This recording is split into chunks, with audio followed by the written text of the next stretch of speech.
go. There we go. YouTube is waking up slowly but surely. Send out our little reminder to Instagram and Facebook friends. A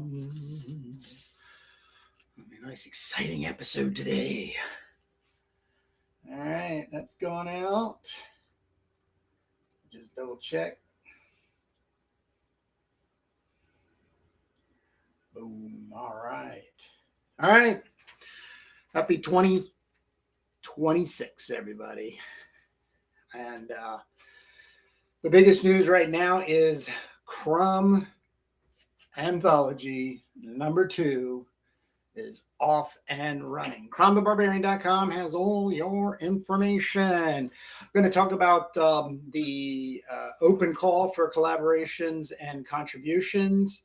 Going to check out CROM Anthology 1 a little bit more deeper. And I'll be joined by one of the creators, Adam Bennet, in about 20 minutes. So it gives me some time to warm up, show off some of the concept sketches I've done for a new baddie, and the CROM Daring Part 2 comic that I'm currently laying out right now. So this is going to be a lot of excitement today. So, but if you're not familiar, I am Kurt Bruegel, and I am the lead for the CROM, the Barbarian Anthology project. We have a community over at CROMthebarbarian.com.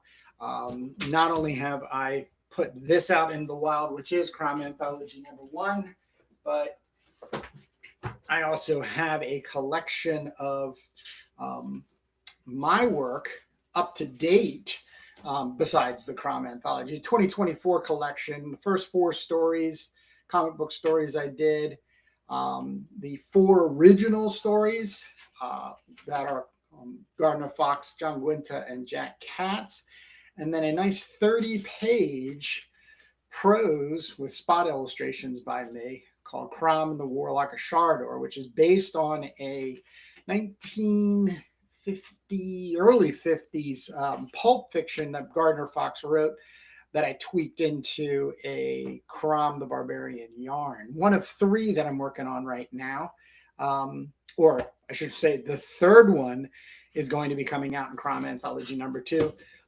In CROM Anthology 1, there is so much here, because this is 256 pages of sword and sorcery, black and white magazine size goodness. This is CROM of Clarn, another 30-pager, spot illustrations, pulp fiction done in the late 40s by written by Gardner Fox for Planet Stories, and I tweaked it up. This is one of the things I'm doing just to keep Mr. Fox's voice alive in the character that he created. CROM is a public domain character, which means I am totally not taking any legal control. I'm not trying to usurp the character or any of that effect. It's quite the opposite. I love sword and sorcery. In my search for a public domain character, came across CROM the Barbarian, and a super fit. But I also want to collaborate with people. So that's where CROM Anthology comes in. So things are going very, very well, I have to say. Right now, the overview, very quick, open call for collaborations and contributions. More details and the form to fill out is on CROMthebarbarian.com. But to give you an idea, I'm looking for people who are totally interested, independent creators, if you will, interested in the genre of sword and sorcery, CROM maybe specific, fantasy art, just the crazy stuff that the imagination can come up with. The collaboration part of it is not completely just working with me. like me inking your work or writing a story or something like that, there's many people. As a matter of fact, I just received an email from Ron Parsons, who has a La script, and he's looking for an artist for it. So I'll be putting more information up on the CROMthebarbarian.com about that, and we'll be speaking more about it. But just literally just saw the email right before I went live here. So that's super excited. Ron Parsons is also writing for Drawn Sword, which is the CROM Courageous. Let me just give you a little, there it is, CROM Courageous, first part. Number 2 is underway. There is a 3, a 4, a 5, and a 6, all scripted out and moving forward. Talked with Drawn Sword just last week, and he's completely excited, as well as Ron Parsons. But this is what I'm talking about when it comes to collaborations. It doesn't have to be with me. If you're looking to expand your technique without having to pull your resources in writing something or inking something or penciling something, we're going to do our best at CROMthebarbarian.com through the community to help connect you with somebody. And then ultimately, the fruits of your labor will be published in a CROM Anthology, an ongoing series, CROM Anthology, number 2. But the contributor part, this is perfect. Dean Kotz, a quite well-known comic book now, but years ago, as he was working his ways up in the ranks, came across this story on DeviantArt. Reached out to him, asked him if it was published, and he said no. When CROM Anthology came around, I asked him again, and we worked out something where I could be the first person to print this Lord Dunsany tale, illustrated by the amazing Dean Kotz. So this is the contributing part, or one kind of aspect, contributing part of it. The 2 things that I'm going to be very repetitive in, non-negotiables, if you will, is the art itself being a completed identity. In other words, the work feels completed to the ability of the artist. And the second thing is all works are put into a continuity by me. So you could submit, get accepted in your work accepted, but it might not go in CROM Anthology number 2. It could go into CROM Anthology number 3. 256 pages, I can proudly say, flow very nicely for somebody who has a hankering for sword and sorcery, CROM specific, CROM centric, golden age black and white comics, some prose, and then some, there you go, pinups, a beautiful double page spread by Jim Gullett. So, but I am always open for questions and getting clarity across to everybody. Kurt at CROMthebarbarian.com is a quick, easy email to me. There is a mail form there, and there is actually the submission form for putting yourself forward on it. I'll be bringing more of that up when Adam joins us, about 15, 20 minutes. But I wanted to share some, I guess you just call them concept doodles, sketches, kinds of things. Working on the second CROM Daring, which is a let's get us. I actually launched CROM Anthology number 1 with this story. It's CROM Daring, which is based on a 1940s comic by Edmond Legonte, a Canadian comic book artist who did a comic called Dart, D-A-R-T, Daring. Came across it, I'm going in and out of Golden Age comics, that stuff that's in the public domain. Really fell in love with the quirkiness of the character. The character also looks like a very young Robert Plant. I kind of got emotionally attached to that appearance in CROM's journey. But started the first 8 pages. Bad Merc in the comments. I just flew by. How's it going? So the first, I think it's 8 pages, 3, 4, 6, 8, 9 pages. So really cool. I have to say, the story is basically in the timeline of CROM's life. This is the first venturing of him outside of the forest area that the Azir, his family, had been encamped for a long while in some ruins. And don't know actually how it comes about, but I love just sort of like jumping in at some point, and I'll figure out the other points as time goes on.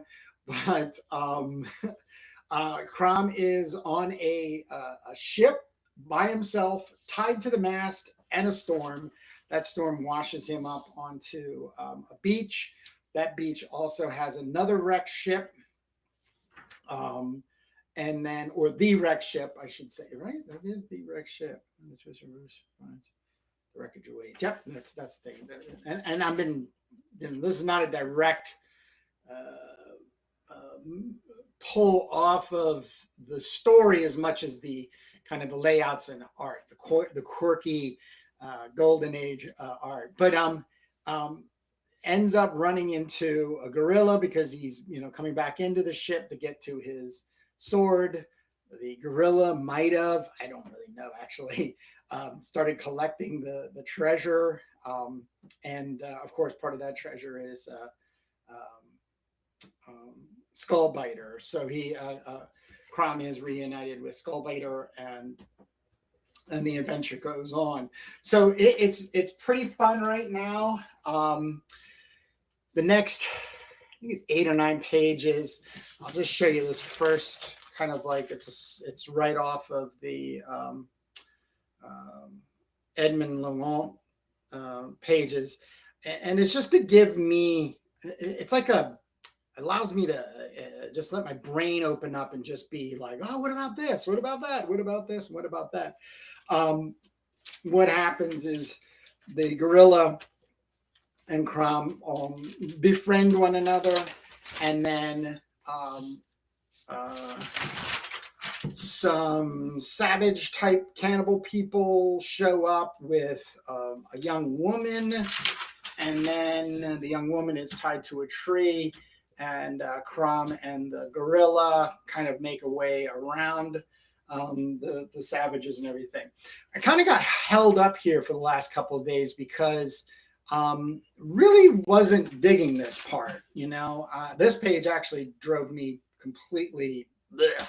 I just and I'm reworking it. So I'm right now sketching out a panel, kind of like close-ups of the gorilla, and then CROM kind of looking through the woods, if you will, down here in the forest. But these savages, this is an old trope of the Tahitian or whatever, islanders were all cannibals and savages and stuff like that, really poor trope from there. And nah, I'm not going to do it. So I wanted a new kind of baddie.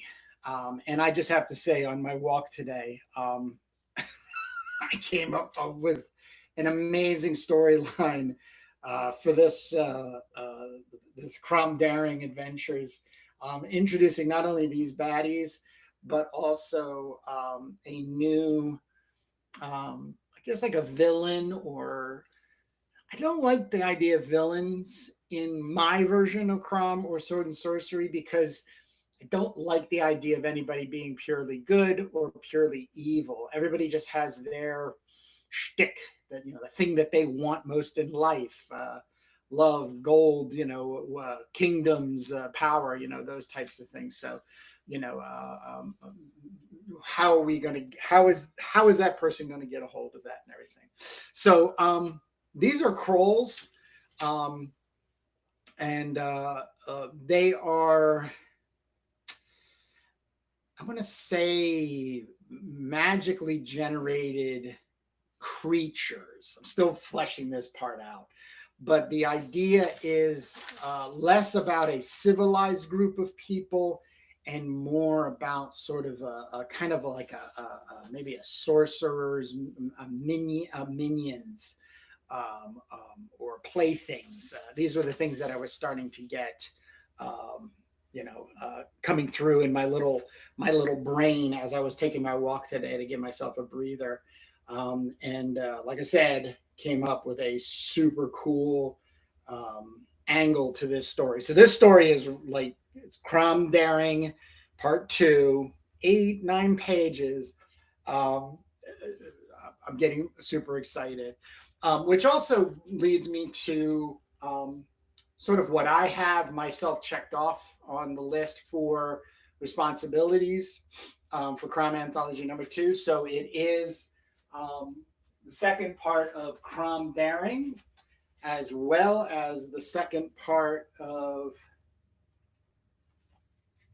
or not a second part, but it is kind of, but Lala on the Time Machine. It's not going to be Lala on the Time Machine, but she has gone off into an adventure after CROM has left, is presumed dead after the story of CROM and the Warlock of Sharador.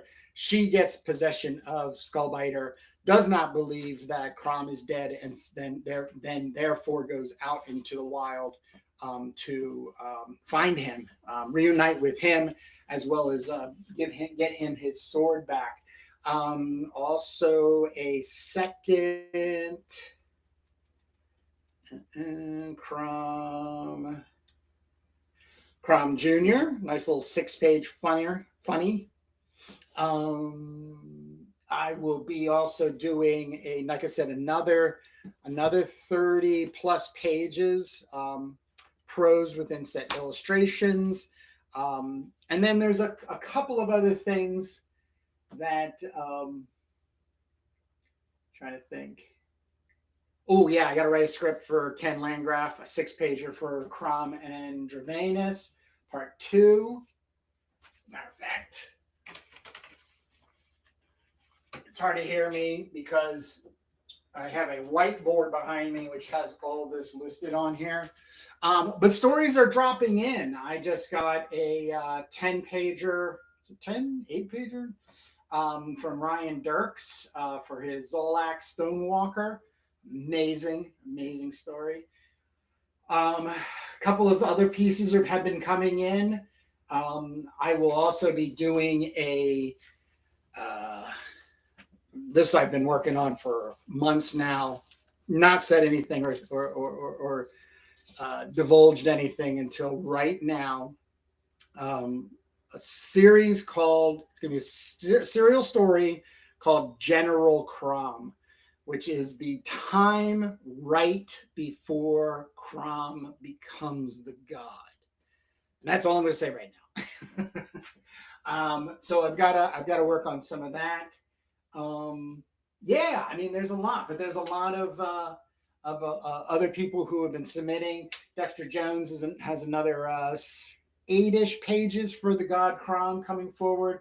Spawn of Off Gorkin with Rick Frayne, a photo comic. I'm meeting with him, and my God, I think next Monday. Yeah, next Monday we're getting together. Start laying that out.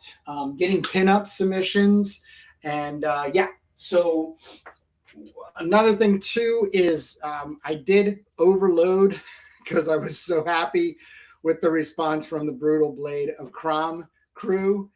So I gave them all 2 pages, which really does push it. But this is like a telephone book for anybody who's looking for somebody to work with in the sword and sorcery genres. And not only them, but the others that were a part of. Ryan Dirks, like I said, his story just got submitted. So place held in CROM Anthology number 2 for his Zolak's character. James Anthony, Jim Gullett.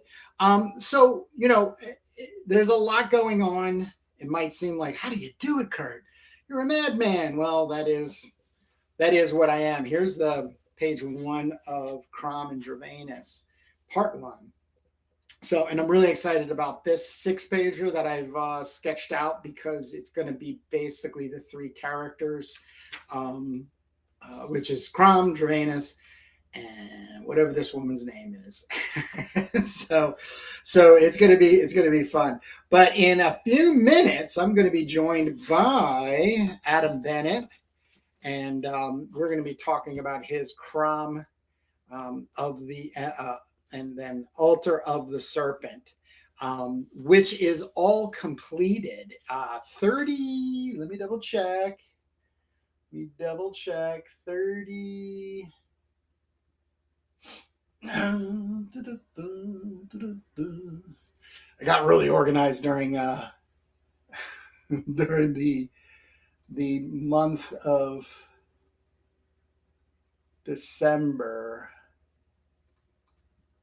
What did I do? I don't remember where I put. Oh, you know what? I know what I did.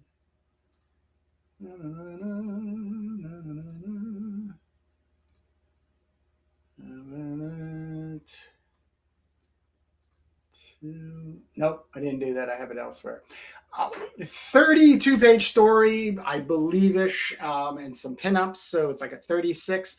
One of the things we're going to be talking about is getting a breakout single, a standalone issue for the entire arc of CROM Altar of the Serpent. So that's going to be super fun. And I'll save the introduction for when I get Mr. Adam Bennet onboarded.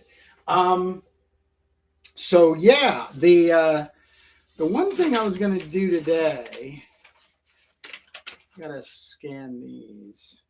So I'm not really that worried about it, but yeah. So you get a little bit of my process here right now. Ooh. Don't know if anybody saw these prior, but in the month of December, a local art gallery and frame shop, Tallyville Frame Shop, which Rick Frame works at, it does this thing called the Big Little Show, which are 6x6 panels. That's the size limit. It can't be larger or smaller than 6x6, and you kind of just do whatever you want. I got some of these, they're wood panels, and yeah, so I put these together and got quite a good reception on that. So yeah, a good time. Well, look at this. We've got Mr. Adam Bennet. Let me just make a note on something. I always have these ideas. All right, let's get Adam in. I gotta get my headphones on. Ba-ba-ba. There he is. How's it going? Adam, amazing. How smooth you transitioned in. Thank you very much. Yeah. How are you doing? Not too bad. Yourself? Oh, fantastic for getting you on here. This is the first update for the year of 2026. And I also wanted you on because I want to repeat our history in the quickest way possible, which is when I started looking for some character in the public domain, sword and sorcery to get into, CROM came up. And then as I was developing that stuff, I was like, well, I wonder if anybody else is doing anything, and came across Adam Bennet. So Adam's been at this as long as I have. And I'm super excited to have him as a part of the community, and also completely thrilled with the fact that he's already finished his CROM story and we're getting little parts into the anthology. But one of the things I'd like to talk to you about is maybe doing a standalone. We've been kind of having conversations on the outside. But before we get into that, I would love to hear your response on CROM Anthology #1. You have your copy right there. Yep, so. I got my copy. Fantastic. I can tell you that I love pretty much every bit of it. Like right down from like the printing down to everything that's inside of it, because it's the 8.5 by 10. You know, it feels like just a ginormous magazine. Kind of brings back the feeling of what maybe like the old pulp magazines would have been for the size. Thank you. Yeah, and it's I really enjoyed looking through each, not just version, but being able to see every single art style. Yes. You know? Yep. Now, in the praise, thank you. But is there anything, because I'm always looking for feedback to up my game, is there anything that is unclear for you, Adam, or you feel is not quite connecting or missing from CROM Anthology? Not that I can think of, because if you think about it coming in, if you were fresh to the character, weren't too sure like what this was gonna be, this is kind of it's a mixed bag, but it kind of gives you just about every aspect you can think of for story and imagery and even prose, you know, even a bit of a comic book script, you know, like it's, if you've never seen how one of them is kind of laid out, this is a pretty good example of it. Right. Well, thank you for saying that, because that is the thing I'm most working at, is the curating and flow. I've fallen into a big obsessive love for indie anthologies. So, my personal critique at times is that they can be a bit haphazardly thrown together. And I'm assuming it's sort of like, it's an open call, I can't pay anything. I'll print you, there's a rough theme, but they do come off as jarring. But I'll have to say the for everybody to know and kind of get an idea of what a best example for flow is that I have, as a matter of fact, I have it right over here. So this is a reprint from a Golden Age comic called The Arabian Nights illustrated by Lillian Chesney. And I just took out the 12 pages for Sinbad the Sailor. So it's a fairy tale, but it's a core value for building and designing a proper sword and sorcery story. It's what everybody from Robert E. Howard leaned on moving forward. Jason Schoonover and I did CROM Dahar, which is a modern fairy tale that has CROM in it. And the way I ended up laying out I believe it was in the first mock-up, these two ended up butting on these pages, but the flow for me is perfect, because you go from this old world fairy tale to this new world fairy tale and style. So I gotta find something real quick. And here they are. So just on the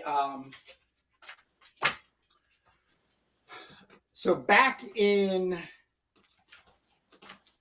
I think around the same time that I found CROM the Barbarian, I was looking for other Golden Age sword and sorcery, black and white style comic book stuff. Came across this very hard comic to get a hold of, which is The Arabian Nights, illustrated by Lillian Chesney, which is one of the first, like super first female comic book artists.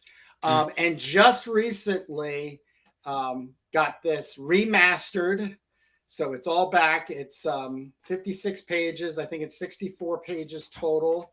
But the really cool thing is there are not only my standardized Lulu copy, which you can buy through cromthebarbarian.com, but I have just cracked the code for publishing comic books with full bleed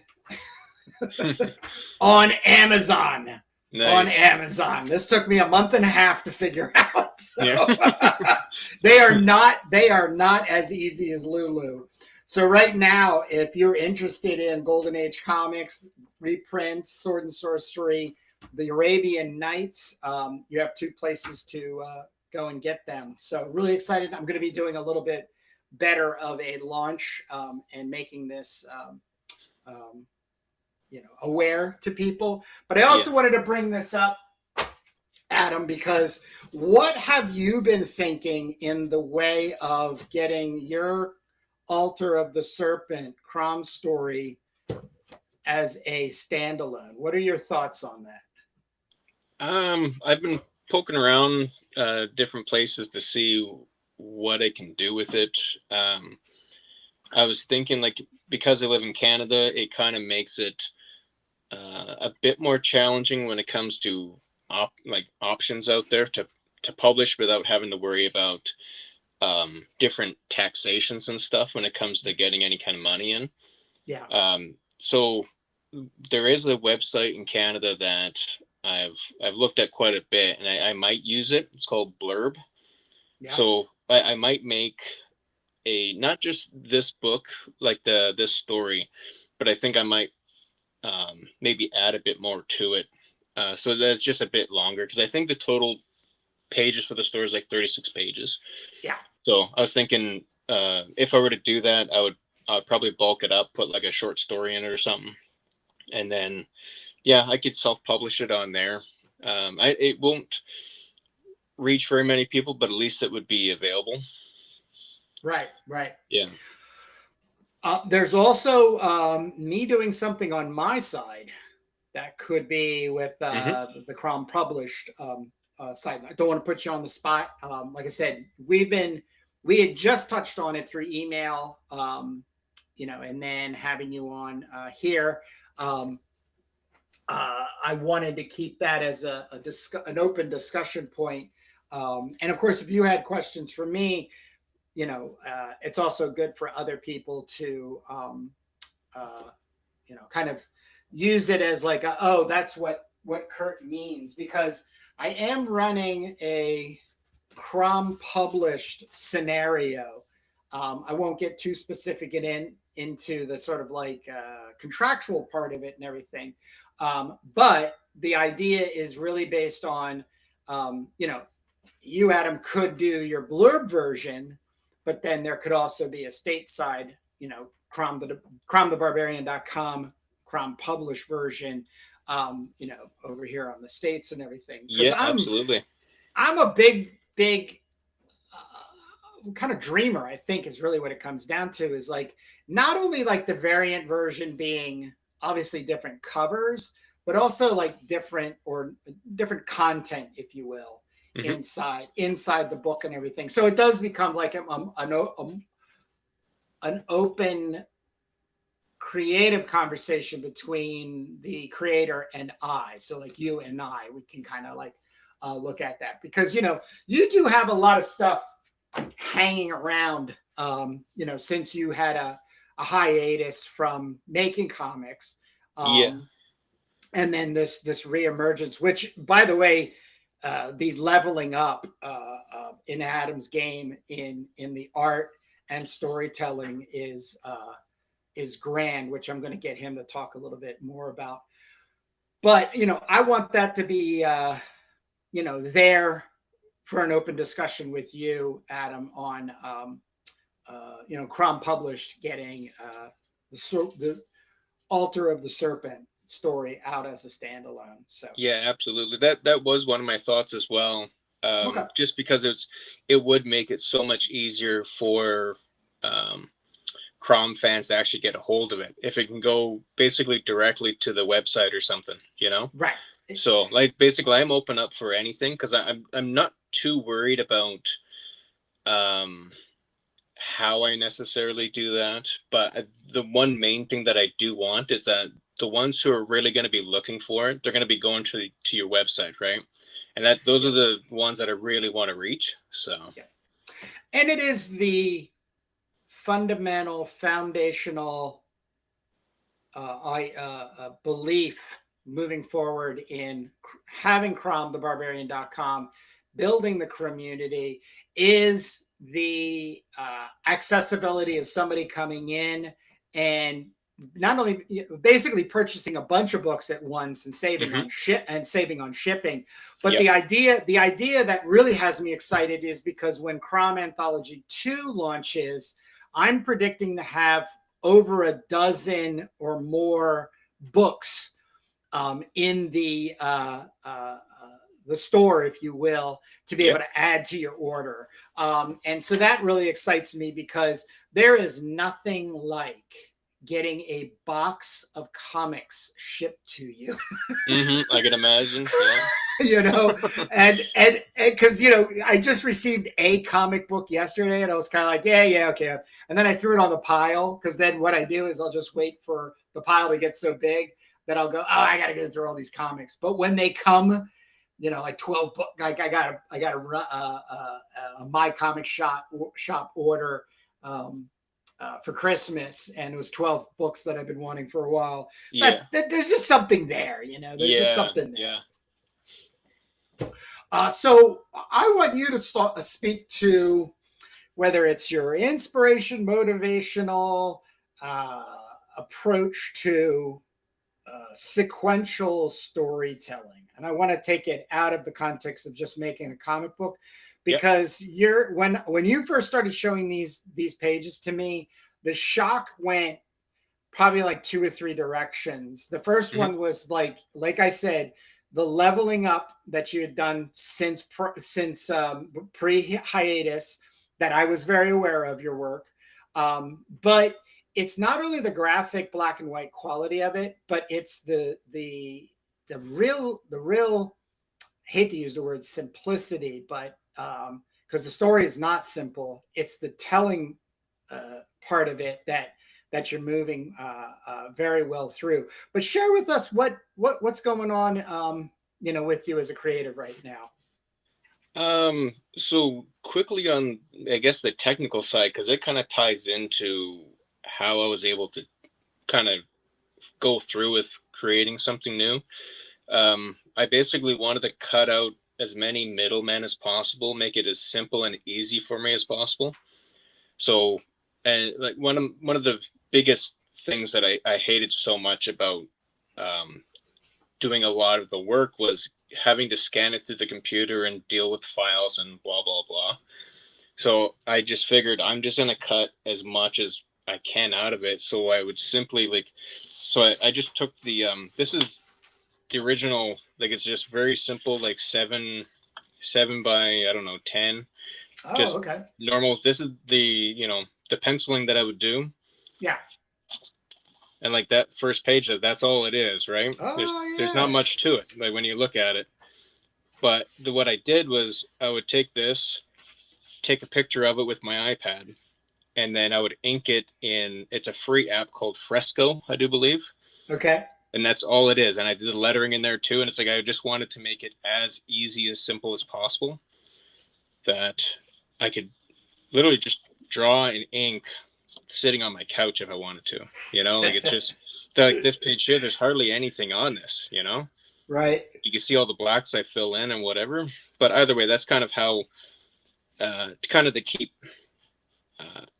keeping with good pacing, good time and motivation, right? To not bog myself down, because I can definitely tell you that and I know I kind of split it up into 5 parts. Basically, almost every part that I would finish, I would think in my mind, maybe I'm just done. Maybe I'm done with this. It's kind of I reached that point because I was doing more stuff on the side. I was working 2 jobs for a time, it's it kind of gets bogged down. It's just oh man, I don't know. But I was just really happy that I was able to just complete it. Because I could tell you, if I was doing the original style like I was doing before with all that heavy line work, there's probably no way. I probably would have gotten to the first part. But either way, just simple pencils, take a picture, ink over it digitally, which this is the first time I've done digital inking basically. So it's a learning process, but I like the heavy contrast with the white and the black. So, it's like that there. this was, I think, the first image I did to kind of start things off. And it kind of turned into kind of a pseudo cover. So, but for the story in general, like, this is kind of the third adaptation of my original take on it. You know, the first one was just a short, I think, 6-page CROM versus the snake meets the woman at the water. Then I turned it into like a 30-page story before that. It just kind of leads into dire and dire circumstances with reptilian people, reptilian race, which is kind of my version of what, say, like Kull, the exile of Atlantis, what he deals with in his kingdom, you know, the reptile people. So this is, because CROM predates that in history, I'm like, well, this is going to be the early version of those things. Because by the time they reach Kull, they're extremely sleuthy. They are mimicking reptiles that could take over your guardsmen of your chamber doors and you wouldn't even know it. You know what I mean? Like, crafty, coming up from the depths. So this version early on, because, you know, sword of iron instead of steel sort of deal, they're learning how to become those, you know. And right now it's kind of the basically they're all female reptile beings that are basically needing to continue their underground race through these old temples and tombs. And that's just kind of how it starts. They're just running amok. And I hint at certain things. I can't remember if I hint at it at the very beginning. I think I do in the very first part of a much kind of deeper layer of story that I don't really get into. I just kind of hint at it because it's like, in my mind, it was, they're ancient reptilians that are very much connected with like maybe the spirit realm, and through prophecy they're going on a path to try to preserve their race, but it ends up getting in the way of CROM and his family at the time. So and that's what kind of leads it into the beginning of the story.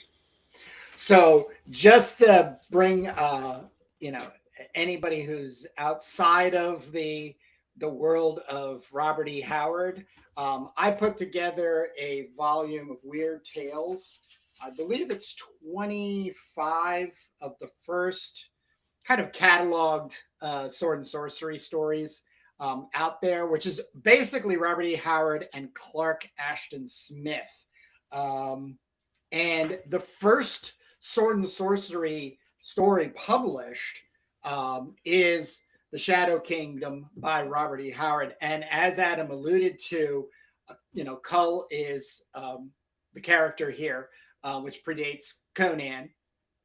And exactly like Adam said, is that there's these serpent people that have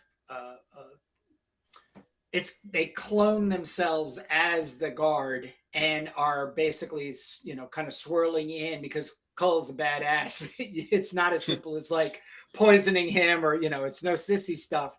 They have to basically, you know, take him and overthrow him. And I'll tell you, I could see how somebody back in the day, because this is 1929, I could see somebody reading this out of the blue and becoming completely attached to it.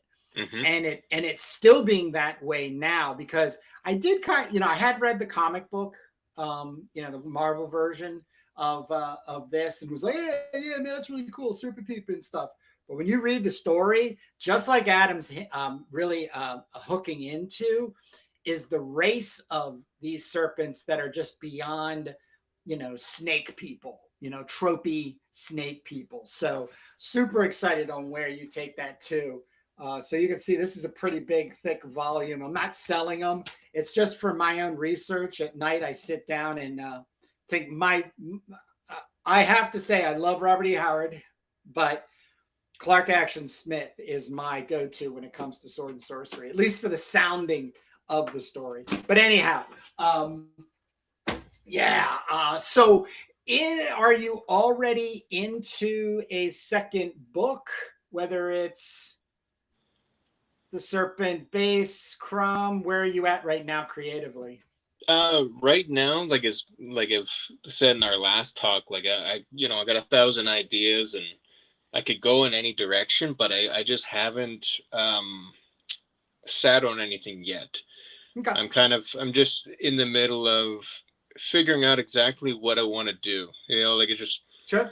I could do a continuation because like at the end of this story, it's open. It it's just my version of CROM and where I think he would end up, because overarching story, if I were to do the full thing, would eventually lead to that theory or that idea of why CROM or how CROM becomes somewhat of a what you call like a small g god. He's not the highest, but he's one of them. So it's like what Conan would have for his god CROM. This is his story of how he became that within like the spirit realm. Nice. Yeah. Now, I also want to inject because CROM Anthology is a low to no stress project. Mm-hmm.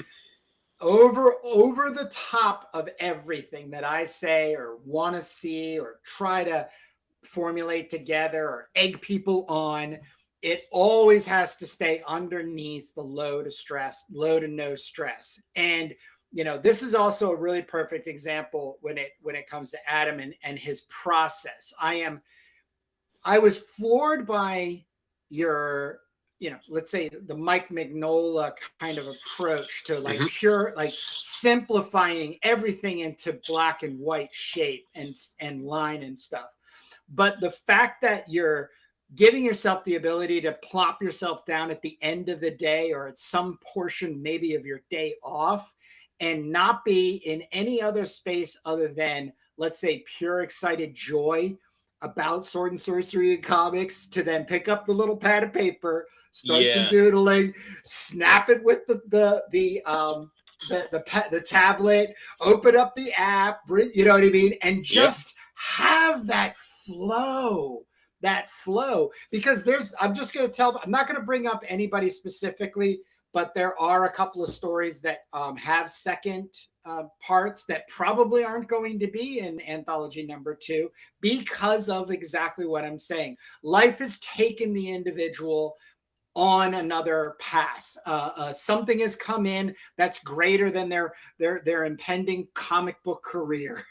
I really, and it's also knowing, as long as I have in my career, not only as a creator and artist, but as a teacher, that the potential in the work is one thing, but that potential having the ability to rise, like really come into its form, is when the artist is completely at an even keel, feeling joy, excited, and wants to take chances. I can read that very, very well. And so when it comes to putting these stories together in the anthology, that's that curated flow that I'm looking forward to. Because I put you after, this is the Rogan of the North, which I'll be talking about later in the coming months. Actually, when I start collecting the pages for the second part of it. But there's something in the flow of this story by David Lancini, and then the scratch board I did of Jim Gullett's CROM pinup, and then you're like, that's why I gave you this double page of just this, like, it just merges. It merges so well. And I think the follow-up, and then the follow-up was Ken Landgraf. All intentional, not by predetermined, hey, Adam, I'm going to need you to put together 9 pages and make sure that it had nothing like that. Mr. Landgraf, I'm going to need from you. It's not that. It's just the naturalistic flow of individuals having a very specific place to feel a sense of resolve. So, and I feel that the book puts it together that way.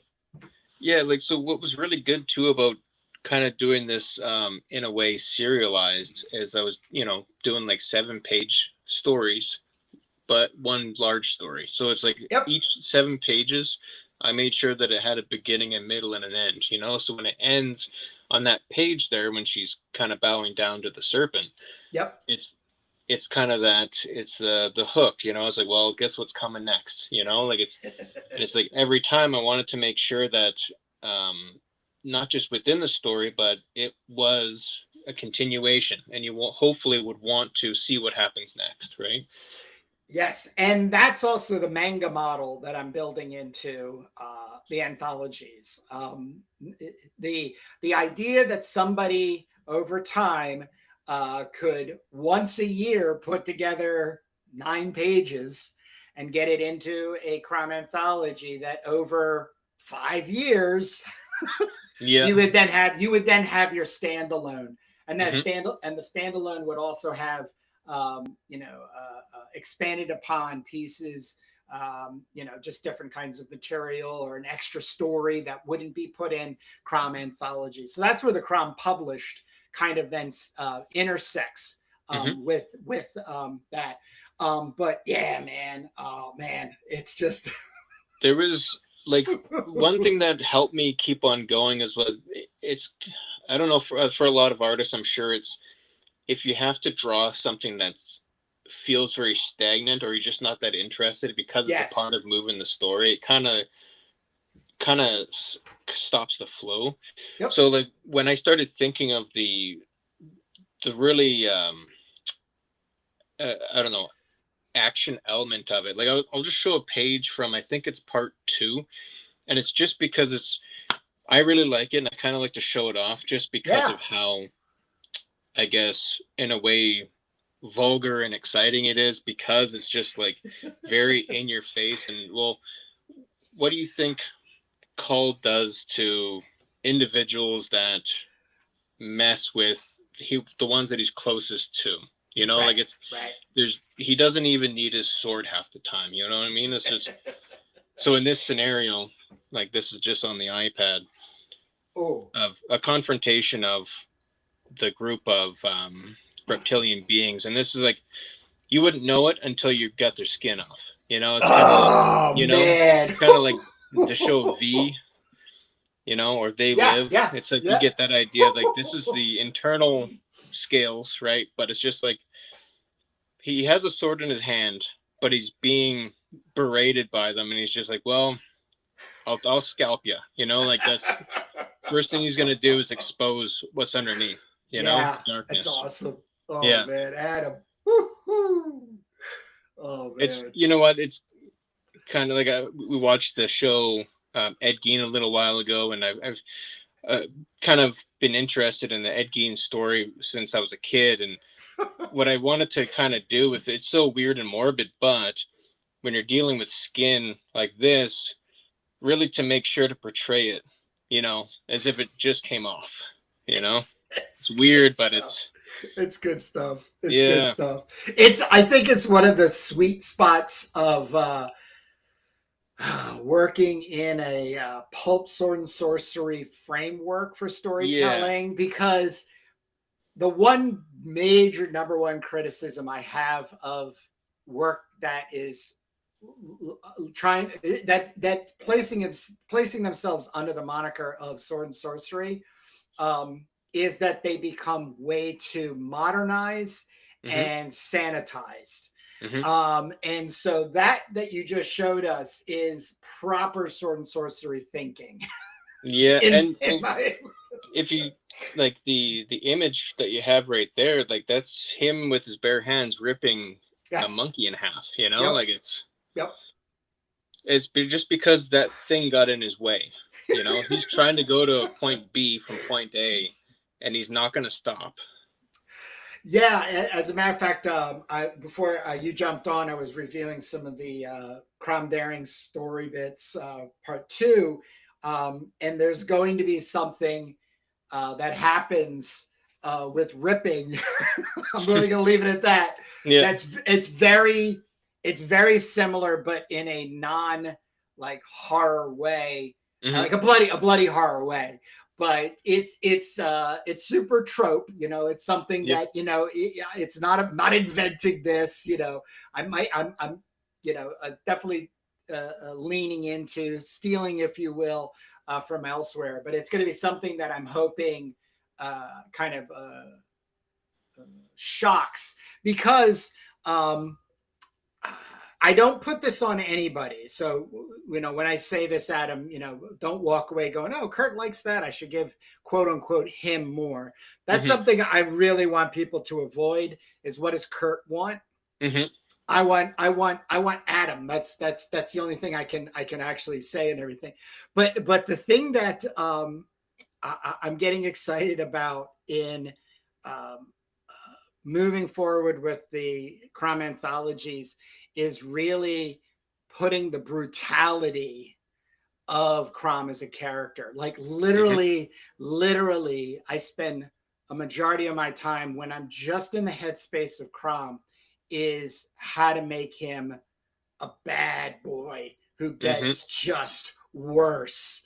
That's all my theory is in plotting him to become this barbarian. This barbaric god, which even in the proper CROM Cronach, anyhow, the Irish god, who was the god of fertility that babies were being sacrificed to, you know, 14,000 years ago or something like that. Yeah. Like, that makes me go like, holy moly, how close can I get to that kind of stuff? You know? Yeah. So without it being just hyperbolic shock trauma stuff. Like I don't want to just do that. And I don't want to see that. But when you can kind of drop me into a simple story and pull these things through, I think that's the magic. I think that's a magic recipe, and you're on it.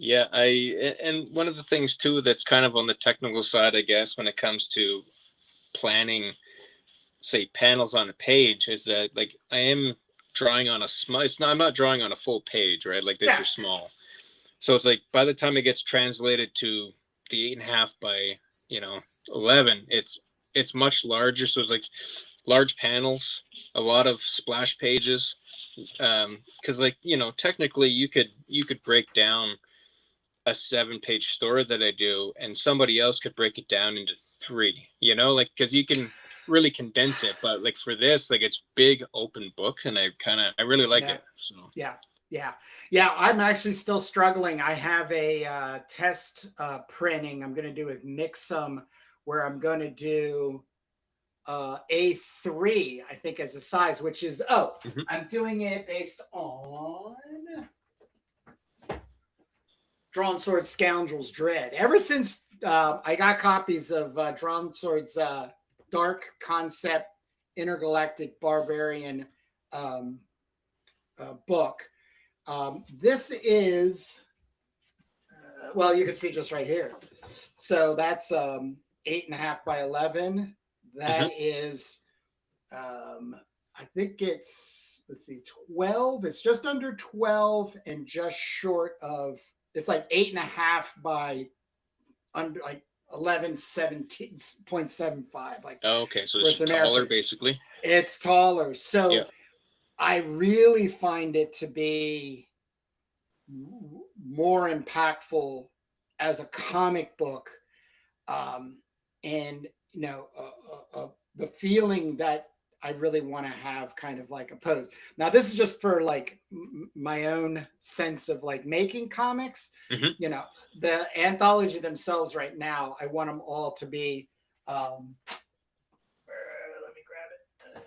So the spines on the shelf, you're getting, so it's CROM the Barbarian Collective, which is my revised edition 2024. Then it's CROM number 1, 2025, number 2, 2026, maybe number 3, 2026, or not, or maybe 2027. But there is that library feeling to it. Real quickly, Headless. Yes, you can get copies of CROM. No longer in the pre-order status. They are ready to ship. They have been shipping, and we have been selling slow and steadily. So head over to cromthebarbarian.com, grab your copy, get a part, become a part of the CROM community that way. I just, it just makes things so well. But Adam, do you have anything else to share with us before I let you go? I'm sure there'll be more to come. Yes, there will be. Yeah. And you will be, back. That's one of the things I tell people is when I have interviews, it's not the one and done. I don't have a list and I'm like, oop, check Adam off. Don't have to talk to him again. It's quite the opposite. And what I also have been building is playlists. As I get to like 3 interviews with somebody, then they have a playlist. So then people can sit there. So like Drawn Sword has, I think it's like 8. David Molina, Jason Schoonover. So there's a lot to be said and everything. But I really wanted you to just jump on with me on this first 2026 episode, getting the CROM updates back up and going. But I don't want to take too much of your time. But like I said, do you have anything else? No, I don't think so. But cool. It's really nice to have these chats and whatnot, because it kind of helps sometimes align with what I want to do next. Like it's just one of those almost like a confirmation of, it would be nice to maybe start a part 2, and however that ends up, like you're saying, like the talk about maybe that can be the tail end of a standalone, Right. So yeah, or combined with this one when it's doing its own thing. So well, you have done me justice in just this this episode alone, because on my Turbo Pit Fighter channel, Jake and I have been running 3-hour live podcasts since November, trying to get our Doom Magazine number 1 together, because we still have some pages that need to be inked and finished. But we're going to make an attempt at, which you have proven works, is we'll have invites for people to come in, and like the Indie Creator Exchange that we do, where people can just jump in and have a little talk and then jump out. There's no formal sense of it, but exactly what you just said, Adam. I want it to be something where there's an exchange of like idea. It's not to like prove or disprove a good idea. It's more like, hey man, I got these thoughts in my head. Yeah. You don't even have to say it that way. You could just be like, I was thinking, and here's a sketch and and then and be able to walk away from that. I've actually been feeling that way in just being on my own on the CROM updates and talking for 45 minutes and sharing, because then it just works. So yes, I'm going to try to figure out a way, when I do, because I'll be doing live probably 2 times a week moving forward. But to be able to set that up, and also too, the creators, I want them to reach out to me and say, hey, Saturday afternoon, it's 11 o'clock. Are you free? Are you going to be, and I'll even try to set something up. So yeah, for sure. I think it's very, very, very important. It's very important to be able to share your thoughts inside your head and not feel, because I think the one thing that can happen to all of us is you can start off with a really good idea, overwork it, and then become disgusted with it and then abandon it. But the shame of that is that the idea obviously was a good one because you were excited about it and you worked it today, but you're on your own all the time. I am too. And, as much as, I have I have my wife, but I can only give her so much information Yeah. because she just looks blankly at me. And Yeah. sometimes she thinks maybe I should call somebody now to come get him, you know? Yeah. I completely understand that, because it's You like know? the amount of people I know that I don't even bother trying to say anything Yeah. about what I do with comic books, because it's like, in the end, they're not going to know what it is, and it's not going to make a difference. Like, they, even if you're like, hey, like, I got this book coming out, I want to check it out. Like, oh yeah, that's nice, and that's as far as it's ever going to go. But on the flip side, you talk to one person who's interested in comic books even slightly, they're like, you do something in comic books, like, for real? Like, yeah, Yep. that's Yep. cool. Yep. It's a good And then, time. you know what, that one individual means more than 500 that don't know what the heck you're talking about. Hands down. Yeah. Hands down, Adam. Well, look, I'm gonna let you get going Yep. and keep me posted on your thoughts, things moving Yep. forward, and also the standalone. How because right now we're gonna put it. There's nothing official. You're still ruminating about how this thing should feel and be, as well as how it can be best accessible to people. Yeah, that's my main concern. Yeah. Exactly, but it should be the secondary concern. The primary concern is how can I make something that really makes people want to get a hold of it, Mm-hmm. and then the distribution used on that. We could also have a sidebar conversation through email about not only Blurb, but I would also recommend you checking out Mixam, Mixam. They have a thing I'm trying to figure out right now, which is called Print Link, which means basically if you're from one country and you go looking at the product to buy, the book to buy, it'll automatically bring that website then into your country, and then when you purchase it, it actually gets printed and shipped in that country. It's called Print Link. So I haven't quite figured it out. I'm trying to. As a matter of fact, Jamie Barrows was the one that introduced me to the website, and some pretty cool things I think in the way of print on demand to be able to get these silly little indie CROM comics into people's hands internationally. Mm-hmm. So yeah, but as soon as they get them, I know they're gonna appreciate them, because it's something special to open this thing up and to realize, like, there's more than two people that like this character. Like, this is something a lot bigger than what we could have imagined. And I did pack 50 something other artists into 2-pager, Mm-hmm. barcode. That was really just my overwhelming sense of ecstaticness of having the Brutal Blade of CROM crew Mm-hmm. really respond positive to my open call for just their either already created splash pages or pinups from the prior 3 issues of Brutal Blade of CROM.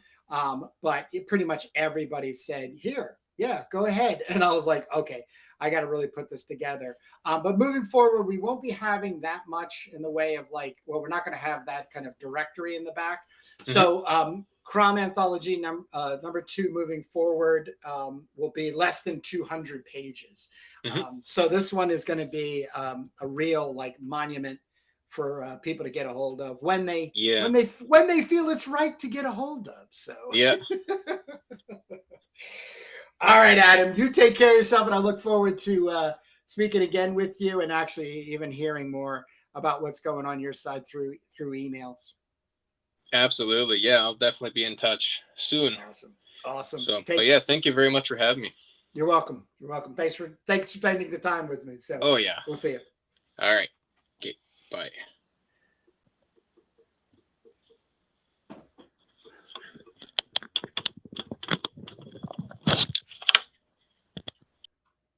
Nice. So that went perfectly.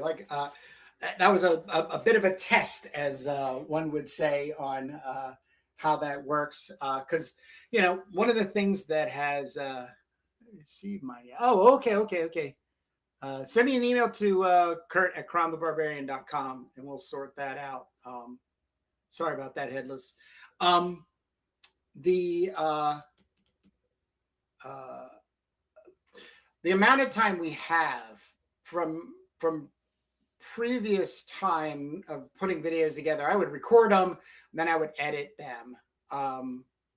And what I've been finding of lately is that me going live and then the recorded or editing version, pretty much the same thing. So, but here it's also going to be a really cool opportunity to have creatives jump on with me. Not only talk about like CROM or, promoting and the such, but, like the exact same thing that Adam said and was experiencing, all of us are having and experiencing. It's just wanting to like actually talk to somebody, just talk to somebody about what you're thinking. It's not, hey man, is this a good idea? Look, they're all good ideas until they're made and then proven whether they're great ideas or bad ideas. And I'm one to always drift towards bad ideas or badly executed good ideas, if you know what I mean. Refined, polished, and content nowadays is like absolutely of no interest to me. I'm spending more and more time, money, and energy on stuff that gets older and older. Hence, getting a hold of, this is a 1943 comic book. This is how I bought it. And I bought this comic for like $17 because these things in full tact were over $100. But I wanted it because I knew I was going to want to print it in a collection to help, like I have been doing with the CROM Anthologies, is that there's material to help people in an inspiring and hopefully motivating way, but also like a counterpoint. Like I never thought of like circular panels. Like that's one of the things Lillian really brings to the work is the decorative motif, the circular motion of panels. These little it's just great. So to have this now as an official reprint, collection, restoration is just something that really, is it's coming together, I should say. And I did these blow ups. I did this blow up because I love the Ben-Day Dot old comic book stuff. I love this stuff. I just, yeah. So really good.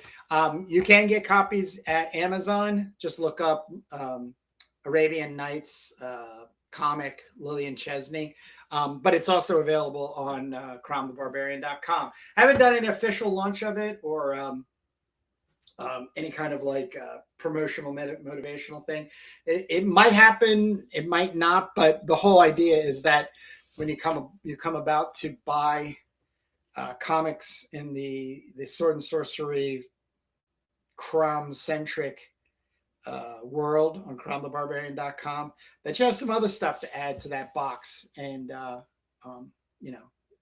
make it more exciting when the things get they get to you. So totally excited about that. But let's talk about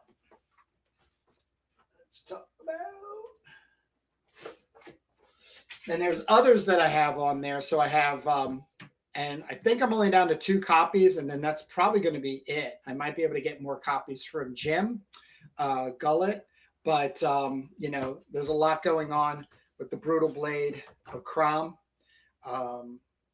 and Jamie Barrows. Matter of fact, I saw Jamie. He made sent me through Instagram some pages of his CROM story. And it's just so inspiring, so motivational and everything. So really looking forward to what's coming out of the Brutal Blade of CROM crew. Just so everybody knows, Blood Maidens will be coming out in the spring of this year. I believe end of March is when we're due for all the art. And it's all sword and sorcery female characters. I am going to be dredging up a character. I did a 13, 14 page comic, if you will, in color pencil, but I'm going to print it in black and white. I'm wondering if I'm going to rework the pages. I'm still thinking that through, and I have time. But I'm pretty excited because that's going to help launch that character, which is a part of CROM's world. It was designed that way, but it's like a Conan adjacent female character, like the way Conan uses CROM as a swear word, so does this character. So really looking forward to having Blood Maidens, my character launched in Blood Maidens. And Jamie and I are talking about doing something as a cross variant version. So that's going to be super fun. But these are all copies of Brutal Blade of CROM 1, 2, and 3, which you could get a set of or pick up anything if you're not... if you're missing one, you can get a hold of them over at cromthebarbarian.com. But we also have some stuff from Grimothy Ripper, a comic of his I bought some copies of recently, as well as one of Jamie Barrow's side characters, Cyber Berserker. So those will also be offered on cromthebarbarian.com. So, you know, it stands as a community primarily and first, not a publishing company. Saboteur, what's going on? Hello.